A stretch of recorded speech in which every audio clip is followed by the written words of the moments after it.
백투 예루살렘 킹덤 나우와 같은 비성경적인 주장과 함께 말씀보다 지나치게 기도만을 강조하는 신비주의적 교훈으로 인해 여러 교단에서 이단으로 정제된 신사도 계열의 선교단체 인터콥이 신천지 이태원 클럽 8.15 광화문에 이어 네 번째 코로나 확산의 진원지가 될 수 있다는 우려가 나오고 있다.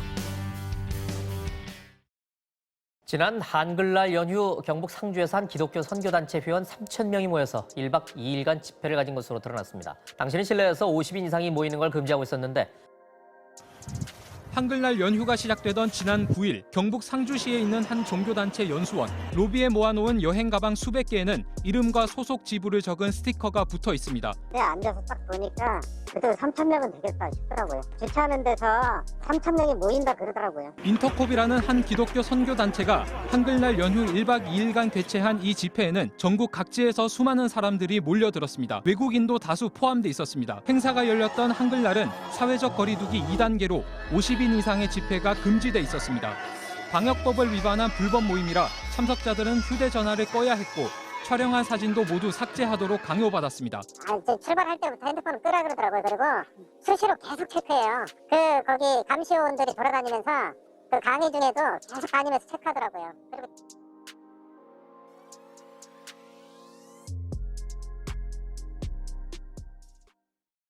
사진을 보면 신사도 운동가들이 교황을 아련하고 있다. 백투 예루살렘으로 상징되는 이들의 종말론은 후천년설을 주장하는 로마 카톨릭의 종말론과 정확히 일치하고 있다. 후천년설은 이 땅에 하나님의 나라가 완성되면 예수님이 오신다는 종말론을 의미한다. 인터콥이 지난 9일과 10일 경북 상주군 화서면 인터콥 열방센터 혹은 연수원에서 3,000여 명이 참석한 가운데 1박 2일간 선교 행사를 개최한 것으로 드러난 것인데 9일과 10일은 거리두기 2단계가 실시되던 기간으로 50인 이상 집회가 금지됐는데 인터콥이 대규모 행사를 개최할 뿐 아니라 참석자들이 연수원 내 숙소에서 20-30명씩 짝을 이뤄 잠을 잔 것이 드러나 충격을 주고 있다.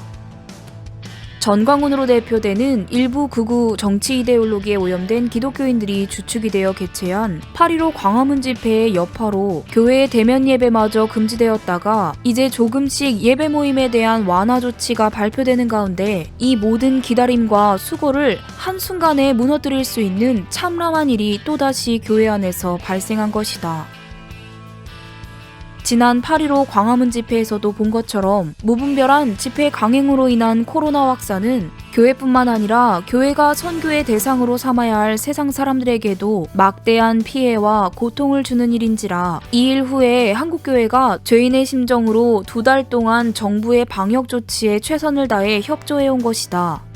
그런데 이제 또다시 기독교 선교단체를 표방하는 인터콥의 철없는 행동이 이 모든 수고를 한순간에 무너뜨리는 듯 싶어 허탈한 마음을 금할 수가 없다. 선교단체를 자처하는 인터콥이 선교의 가장 큰 걸림돌이 되어버린 이 상황을 도대체 어떻게 이해해야 되겠는가? 지나친 열심이 하나님의 말씀과 상식적인 판단을 무시하는 순간부터 그 믿음은 맹목적인 신앙인 광신에 빠지게 된다는 것을 잊지 말길 바란다.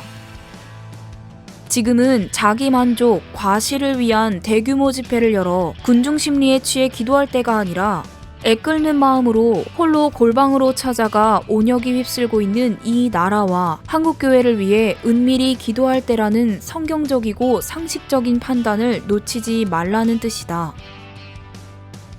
인터콥 로고에서 숫자 666이 보이는 것은 그냥 우연일까?